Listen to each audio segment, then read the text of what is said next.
Nous allons ouvrir notre Bible dans les Actes des Apôtres au chapitre 12 et verset 1er. Vous allez me dire, mes frères, c'est ce qu'on a lu samedi. Oui, mais rassurez-vous, j'ai de la suite dans les idées. Actes des Apôtres, chapitre 12, verset 1er. Bien évidemment, nous n'allons pas revenir sur tout ce que nous avons dit samedi à propos de ce chapitre. Vers le même temps, le roi Hérode se mit à maltraiter quelques membres de l'Église et il fit mourir par l'épée Jacques, frère de Jean. Voyant que cela était agréable aux Juifs, il fit encore arrêter Pierre. C'était pendant les jours des pains sans levain. Après l'avoir saisi et jeté en prison, il le mit sous la garde de 4 escouades de 4 soldats chacune, avec l'intention de le faire comparaître devant le peuple après la Pâque. Pierre donc était gardé dans la prison, et l'Église ne cessait d'adresser pour lui des prières à Dieu. La nuit qui précéda le jour où Hérode allait le faire comparaître, comprenez exécuter, Pierre, lié de 2 chaînes, dormait entre 2 soldats, et des sentinelles devant la porte gardaient la prison. Et voici, un ange du Seigneur survint, et une lumière brilla dans la prison. L'ange réveilla Pierre en le frappant au côté, et en disant « Lève-toi promptement ». Les chaînes tombèrent de ses mains, et l'ange lui dit « Mets ta ceinture et tes sandales ». Et il fit ainsi. L'ange lui dit encore « Enveloppe-toi de ton manteau et suis-moi ». Pierre sortit et le suivit, ne sachant pas que ce qui se faisait par l'ange fut réel et s'imaginant avoir une vision. Lorsqu'ils eurent passé la première garde, puis la seconde, ils arrivèrent à la porte de fer qui mène à la ville et qui s'ouvrit d'elle-même devant eux. Ils sortirent et s'avancèrent dans une rue. Aussitôt l'ange quitta Pierre.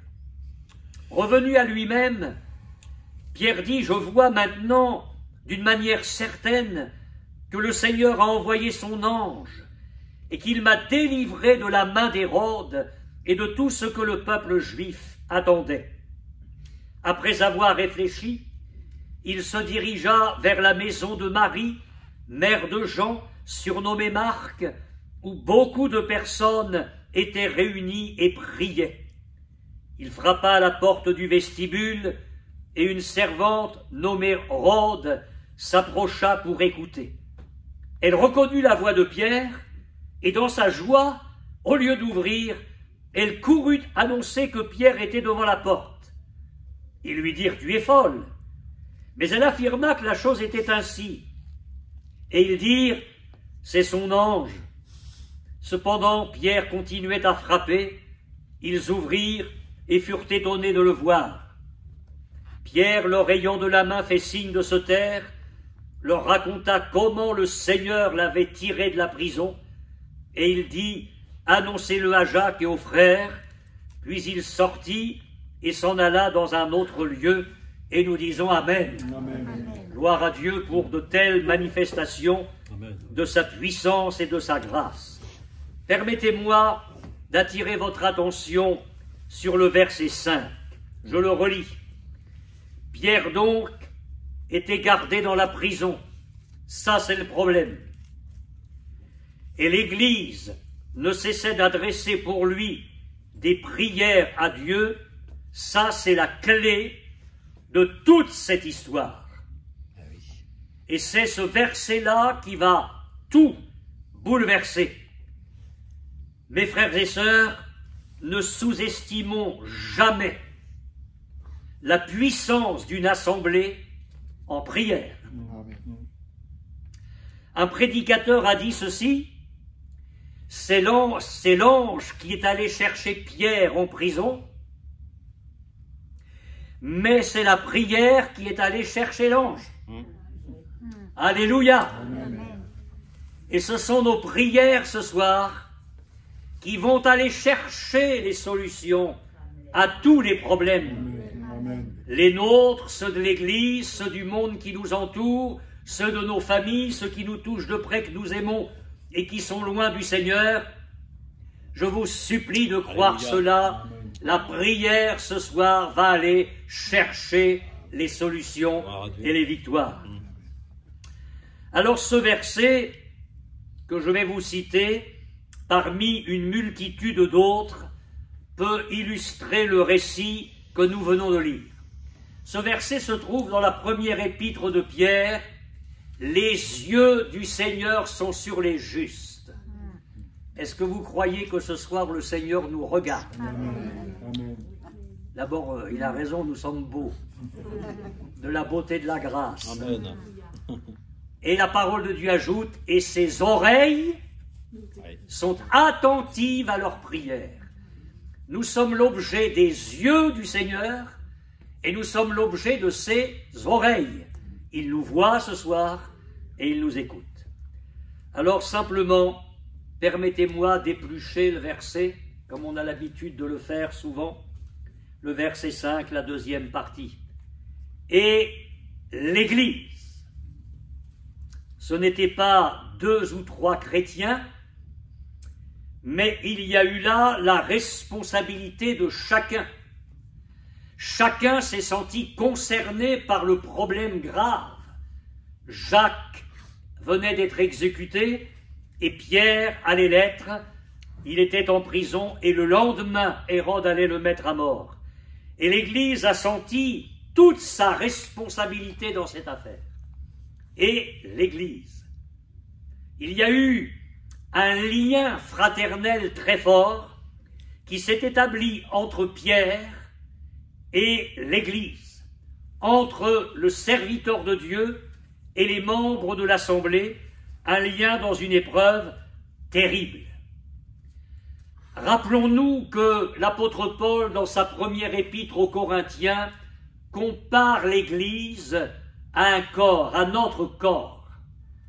Et il dit, dans le domaine spirituel, que nous sommes le corps de Christ et que nous sommes ses membres, chacun pour sa part. Or, vous savez que dans notre organisme, tout est lié. Les membres sont liés les uns aux autres. Et l'apôtre Paul, se servant de cette image, précise, si un membre souffre, tous les membres souffrent avec lui. Et l'Église était en souffrance. J'oserais dire ce soir que l'Église se sentait en prison autant que l'apôtre Pierre. Il y a eu un réel partage. Souvenez-vous que la parole de Dieu nous demande de porter les fardeaux les uns des autres. Voilà pour l'Église.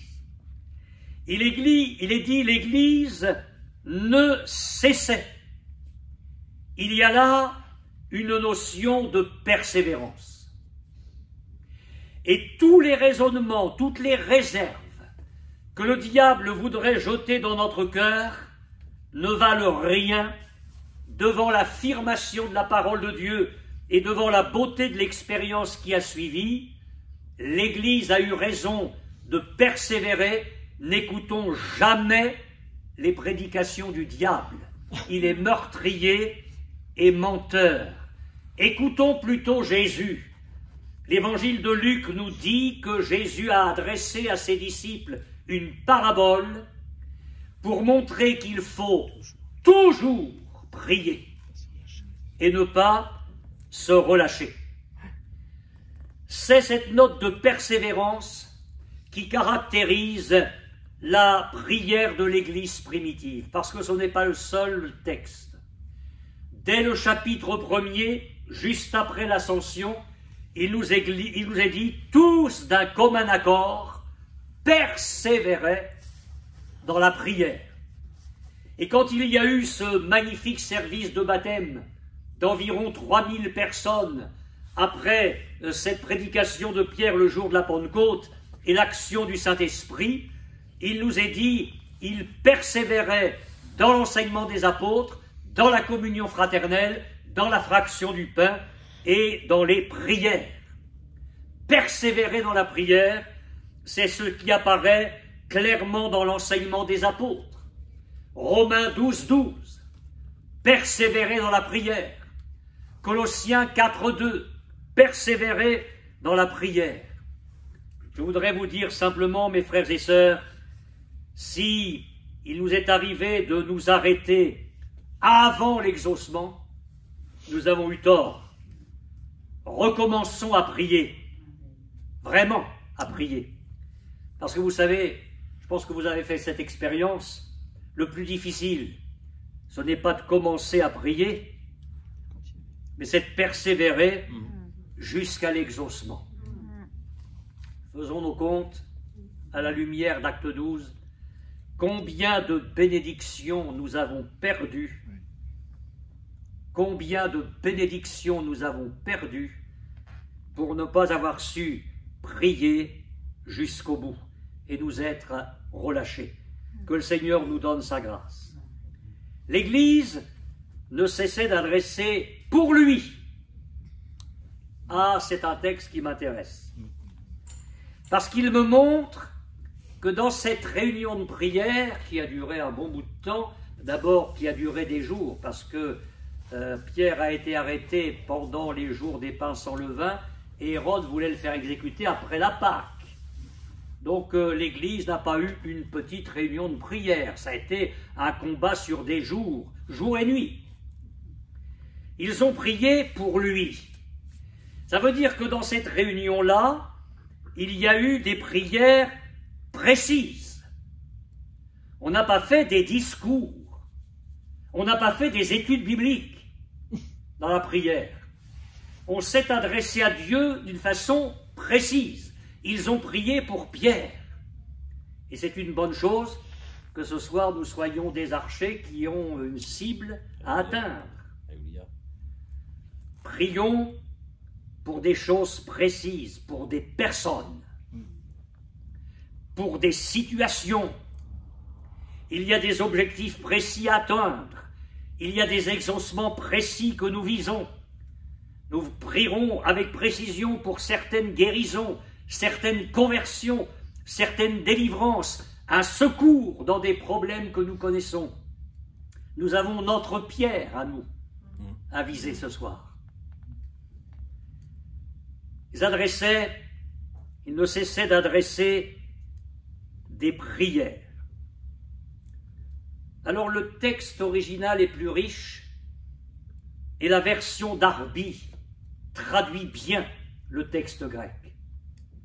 L'assemblée faisait d'instantes prières. Voilà ce que dit le texte original. L'assemblée faisait d'instantes prières. Alors le texte grec est légèrement différent. Une prière était faite instamment par l'Église à Dieu à son sujet, au sujet de Pierre. Mais alors, ce qui est intéressant, c'est que ce mot du texte grec, prière instamment, c'est le même qui caractérise la prière de Jésus à Gethsémanée. C'est le même mot. Pensez-vous qu'à Gethsémanée, Jésus a fait un petit bout de prière comme ça, à peine audible? Il priait plus instamment étant en agonie. Et sa sueur est devenue comme des grumeaux de sang. C'était une prière intense. Plus nous allons prier avec le cœur, plus notre cœur va être brisé devant la situation des perdus. Ils dévalent vers l'enfer. Plus nous aurons la vision de ce qu'est l'enfer, plus nous mesurerons la souffrance, la détresse de ceux qui nous entourent, plus nous allons mesurer les ruines dans certaines églises aujourd'hui. Je pense qu'il nous faut faire le tour de notre Jérusalem comme Néhémie l'a fait. Il y avait des ruines partout. Il y a même des endroits où la monture ne pouvait pas passer. C'était un monceau de ruines. Et le cœur de Néhémie a été brisé. Quand nous allons en arriver là, nous verrons les forteresses tomber. Et vraiment, moi je prie en disant, Seigneur, touche mon cœur. Que vraiment j'arrive à ces prières instantes. Que j'arrive à te ressembler dans ton combat à Gethsémané, même si les choses ne se comparent pas. Vous savez ce que dit Jacques dans le prolongement de l'onction d'huile? La prière fervente du juste a une grande efficace. Je ne sais pas comment vous êtes, mais il y a des moments où on n'a pas envie de prier. Non? J'ai remarqué que parfois, après un demi-siècle de ministère, que dans les églises, parfois les chrétiens arrivent à un certain état d'esprit en fonction des fardeaux qui pèsent sur leur cœur, et ça se voit et ça s'entend, ou plutôt ça ne s'entend pas. Mais je me suis posé la question devant le Seigneur, je lui ai dit, mais toi, pasteur, si tu faisais pareil, imaginez que dimanche prochain, bon, c'est pas le cas dimanche prochain, mais un prochain dimanche, imaginez que j'arrive et vous dites, écoutez frère et soeur, vous savez, je ne suis pas en forme, donc je ne prêcherai pas. Et le dimanche d'après, bah écoutez, la mauvaise forme continue, je suis désolé, mais ce dimanche-là encore, je ne prêcherai pas non plus. Vous direz, mais non, mais qu'est-ce qui se passe?